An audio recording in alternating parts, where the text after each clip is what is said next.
On entend souvent dire que le monde, dans l'ancien temps, ne se lavait pas et qui puait. Bon, attendez là. Qu'est-ce que ça veut dire l'ancien temps? En gros, ça va de la seconde qui vient de passer à toute l'histoire de l'humanité. C'est pas sérieux. On va cibler dans le temps. Du 16e au 18e siècle pour les besoins de la cause. Donc l'époque moderne. On reformule. Est-ce que, dans la période moderne, les gens puaient et ne se lavaient pas? Il y a encore un problème. Ben oui, parce que puer, ça sous-entend qu'il y a un jugement de valeur. C'est qu'on est en train de plaquer nos sensibilités du 21e siècle sur celles d'une époque qui est dotée d'un autre outillage mental. Donc cette question-là, on la prend, on la jette, on recommence. Et on va faire de l'histoire. Posons une question. Quelles étaient les pratiques d'hygiène des gens de l'époque moderne et sur quelle base médicale tout ça reposait?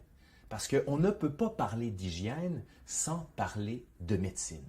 Avant de lancer tout ça, quelques petites anecdotes pour se replacer puis comprendre le système de pensée des gens de l'époque. Louis XIV. On connaît tous Louis XIV. Grand roi, puissant, qui aime le luxe, grandiose à Versailles. Sauf que Louis XIV a pris très peu de bains dans sa vie. Il a pris un bain au début de son mariage, il en a pris 20 en 1665 parce que c'est son médecin qui lui a dit de le faire, et un dernier en 1715, donc plus de 40 ans plus tard, et c'est seulement un bain de pied. Autre anecdote. Au début du 17e siècle, Henri IV, le roi français, qui écrit à son ministre, Sully, il lui dit « J'ai besoin de vous, venez, il faut discuter de choses très importantes. » Et là, Sully lui répond, je paraphrase, « Écoutez, je suis en train de prendre un bain, c'est une nouveauté, j'essaie ça, je viens vous rejoindre tout de suite après. » Et Henri IV de lui dire « Non, non, non, non, non, restez chez vous, je ne veux pas vous voir, prenez votre bain et enfermez-vous. » Qu'est-ce qui se passe? Comment ça se fait qu'il y a une réaction aussi viscérale face au bain qui est vue visiblement de manière un peu négative? Ben, on se méfie de l'eau à l'époque moderne. On considère que la propreté, ça veut dire avoir une belle couche de gras pour empêcher ce qu'on appelle les mauvaises humeurs de pénétrer à l'intérieur de la peau. Et l'hygiène s'insère dans tout un système de pensée. L'hygiène, ça veut dire les boissons, ça veut dire les aliments, ça veut dire l'influence du climat, l'influence de tout l'extérieur du corps. Il faut empêcher ces influences extérieures de pénétrer la peau. Donc la couche de gras est utile.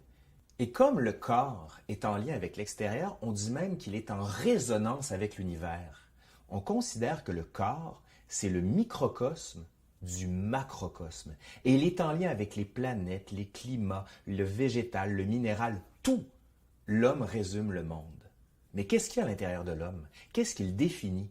Ben, la médecine, qui date de l'époque antique, considère qu'il y a 4 grandes humeurs qui président à la santé.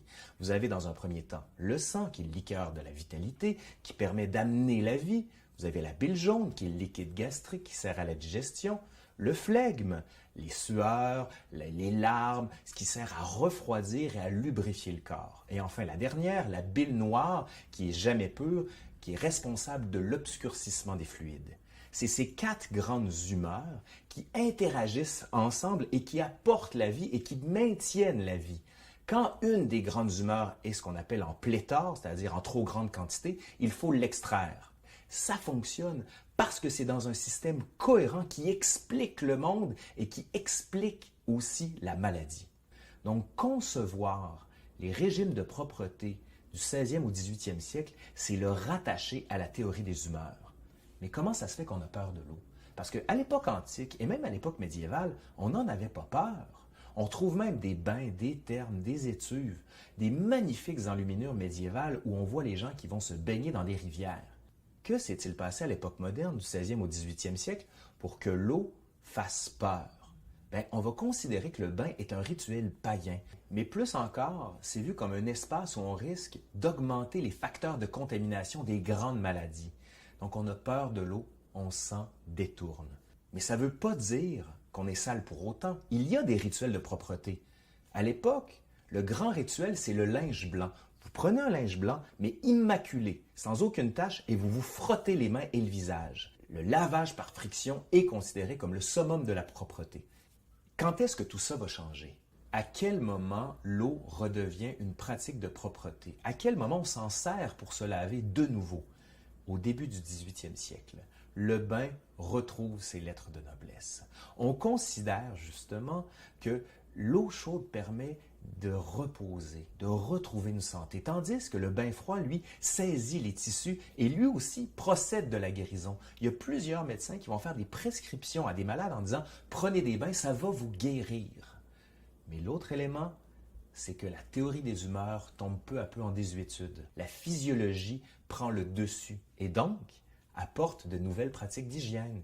Et peu à peu, on arrive vers notre sensibilité à nous. Il faut ouvrir les tissus, il faut ouvrir les rues dans la ville parce que la circulation de l'air, la circulation du sang, c'est la santé. La médecine du 19e siècle, c'est celle qu'on va appeler la médecine hygiéniste. Et là, c'est la conquête de l'eau. L'eau arrive partout, on doit se laver le plus possible pour éviter les dangers des maladies en tout genre.